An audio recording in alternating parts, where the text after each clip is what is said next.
मैं उपेंद्र कुमार यादव आप सभी लोगों का सरदार सिंह कॉन्वेंट कॉलेज के यूट्यूब चैनल पर स्वागत करते हैं। और आज हम आप लोगों को जो पढ़ाने वाले हैं विषय हिंदी विषय में आप लोगों को बताया जाएगा हिंदी व्याकरण। और हिंदी व्याकरण है क्या, कक्षा 3, 4, 5 के लिए जो है हिंदी व्याकरण है जो पाठ 2 हिंदी वर्णमाला। क्या है? हिंदी वर्णमाला। देखते हैं कि हिंदी वर्णमाला क्या है। तो हिंदी वर्णमाला भाग 2, आज हम आप लोगों को हिंदी वर्णमाला में भाग 2 बताएंगे, तो इसको आप लोग समझ लीजिए।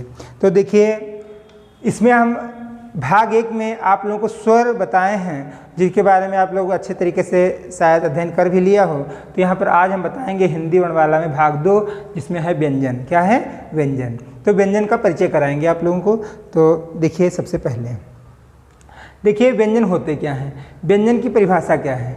तो जिन्हें बोलने के लिए स्वर की सहायता लेनी पड़ती है उसे हम व्यंजन कहते हैं। यानी जिन वर्णों को उच्चारित करने के लिए हमको स्वर की आवश्यकता पड़ती है उन्हें हम क्या कहते हैं? व्यंजन कहते हैं। जिन वर्णों को बोलने के लिए हमें स्वर की आवश्यकता पड़ती है या स्वर की सहायता लेनी पड़ती है उसे हम क्या कहते हैं? उन्हें हम व्यंजन कहते हैं। जैसे क और आ, ये मिल करके क्या बना है? का बना है। खा अगर हमको लिखना है खा, तो ये ऐसे खा प्लस आ, तब जा करके बनेगा हमारा खा। ठीक, तो इस प्रकार से हम इसको पढ़ पाएंगे। अच्छा, कुल व्यंजन होते कितने हैं? तो कुल व्यंजन 33 होते हैं। हिंदी वर्णमाला में कुल व्यंजन 33 होते हैं। मुख्यतः 33 व्यंजन होते हैं। अब ये देख लीजिए कौन कौन से हैं। देखो यहाँ पर लिखे भी हुए हैं का, ख, ग, घ, अंग, चा, छा, जा, झा, इया, टा, ठा, डा, ढा, अड़ा, ता, था, दा, धा, ना, पा, फा, बा, भा, मा। देखिए, ये का से लेकर के मा तक ये 25 वर्ण जो होते हैं ये हमारे कैसे वर्ण हैं? स्पर्श व्यंजन। कैसे व्यंजन हैं? स्पर्श व्यंजन। ये जो वर्ण है हमारे का से लेकर के मा तक जो वर्ण होते हैं इनको हम स्पर्श व्यंजन कहते हैं। मतलब इनको बोलने पर कहीं ना कहीं से स्पर्श होकर के जीभ स्पर्श करती है तब इनकी ध्वनियाँ निकलती हैं, इसीलिए इसको हम क्या कहते हैं? स्पर्श व्यंजन कहते हैं। इनकी संख्या 25 अर्थात 25 होती है। तो ये का से लेकर के जो मा तक हमारे व्यंजन होते हैं। इसके बाद में देखिए या, रा, ला, वा, ये आपके 4 वर्ण हैं। ये जो 4 व्यंजन दिए गए हैं इनको हम अंतस्थ व्यंजन कहते हैं, क्योंकि इनको बोलने में अंदर से मतलब उसमें आंतरिक तो अंदर से बोले जाते हैं। या अंतस्थ व्यंजन यानी अंदर से उसमें कम अवशोषित होकर के ये बोले जाते हैं। या, रा, ला, वा, तो ये जो है अंतस्थ व्यंजन की श्रेणी में आते हैं। फिर आपका है स, श, स, ह, श, श, स, ह। ये आपके जो है 4 वर्ण हैं जिनको हम ऊष्म व्यंजन कहते हैं। क्या कहते हैं? ऊष्म व्यंजन। क्या कहते हैं? ऊष्म व्यंजन, क्योंकि इनको बोलने में ऊष्मा अधिक व्यय होती है। तो जब बोलेंगे तो ऊष्मा अधिक निकलेगी, इसीलिए इनको हम क्या कहते हैं? ऊष्म व्यंजन कहते हैं। फिर आपका आता है छ, त्रा, ज्ञा, स्रा। तो ये 4 हमारे जो वर्ण हैं इनको हम कहते हैं संयुक्त व्यंजन। क्या कहते हैं? संयुक्त व्यंजन कहते हैं। मतलब छ, त्रा, ज्ञा, स्रा, ये जो हमारे 4 वर्ण हैं इनको हम क्या कहते हैं? संयुक्त वर्ण कहते हैं। अब संयुक्त वर्ण क्यों कहते हैं? क्योंकि ये 2 व्यंजनों के मेल से बने हुए हैं। मतलब स्वर ना जुड़ करके ये 2 स्वरों के मेल से मिल करके बने हुए हैं। जैसे हम एक छा की बात करें, देखो छा कैसे बना है। ये आपका बना है का, किससे मिल करके बना है? का प्लस फिर किससे? शा प्लस आ, ऐसे ये ऐसे बना हुआ है। त्रा की बात करें हम, त्रा की बात करें तो ता प्लस रा और प्लस आ, ऐसे मिलकर के बना हुआ है। ज्ञा की बात करें तो ज्ञा आपका बना हुआ है जा प्लस या और प्लस आ, ऐसे मिलकर के बना हुआ है। अगर हम स्रा की बात करें तो ये आपका बना हुआ है शा प्लस रा और प्लस आ, श्रा, है ना, ऐसे मिलकर के बना हुआ है।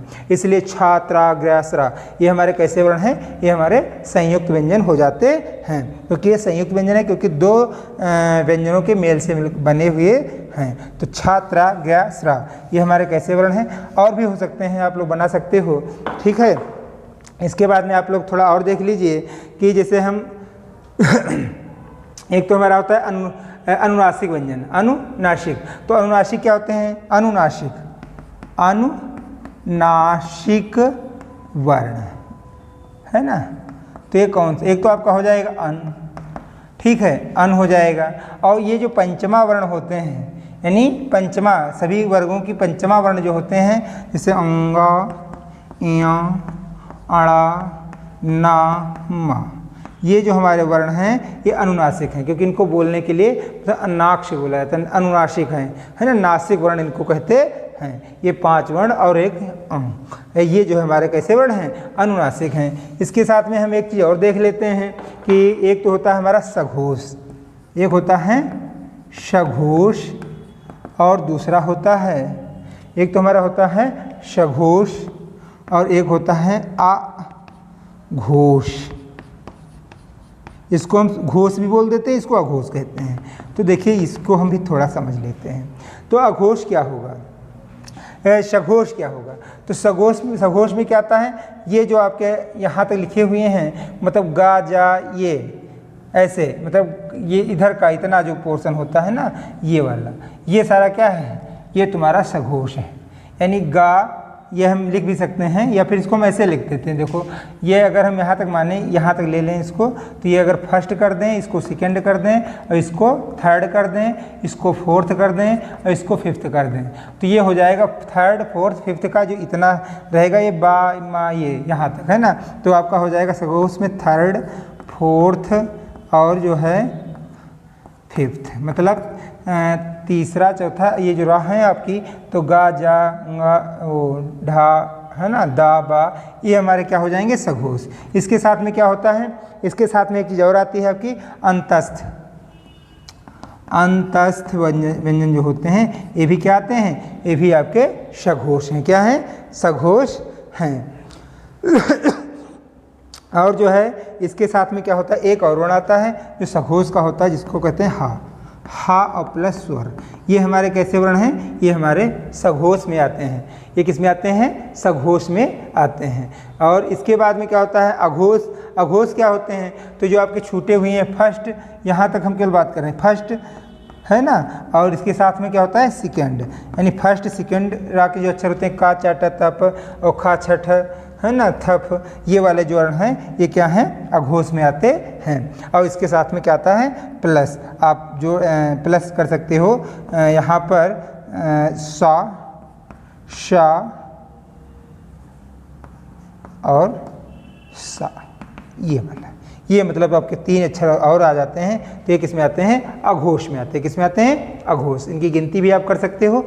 यहाँ पर देख लीजिए, ये आपके हो गए 15 प्लस ये आपके हो गए 4 वर्ण, 1 वर्ण हो गया हा, और स्वर आपके 10 या फिर 11। तो इसको टोटल करेंगे तो कितना आ जाएगा?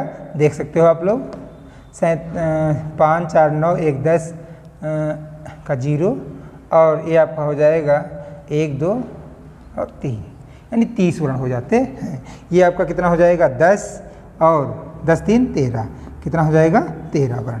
तो आपके सघोष और अघोष समझ में आ गया होगा शायद कि सघोष में क्या होता है?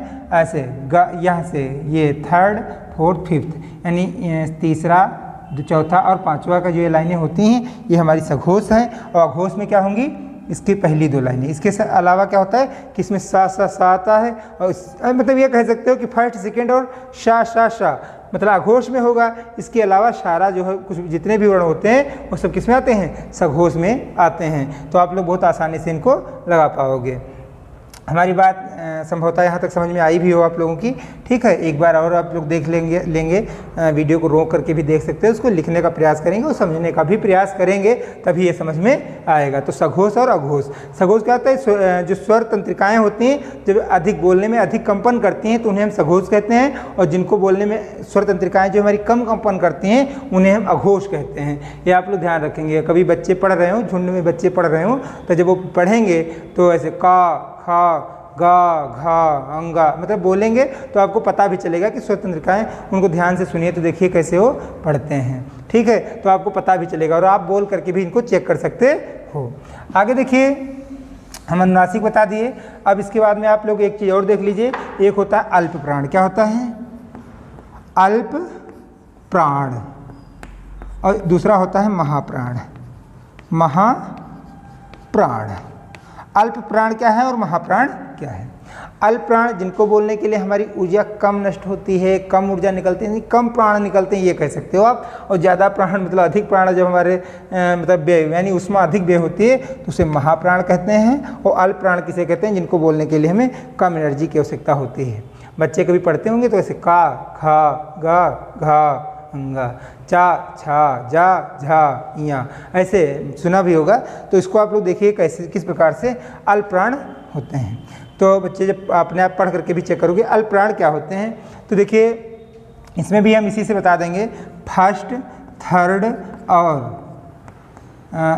फिफ्थ यानी पहला, तीसरा और पांचवा वर्ण के जो ये लाइनें वाले अक्षर होते हैं, ये काचट तप, ये गाजड़ दब और ये जो है एमगणनम, ये जो आपके हैं अक्षर, ये क्या है? ये अल्प प्राण है। क्या है?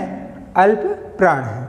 ठीक, इसके अलावा अल्प प्राण में क्या आते हैं? तो अल्प प्राण में आपका इसके अलावा स्वर आ जाते हैं। क्या आते हैं? स्वर। इसके अलावा क्या आते हैं? स्वर आते हैं।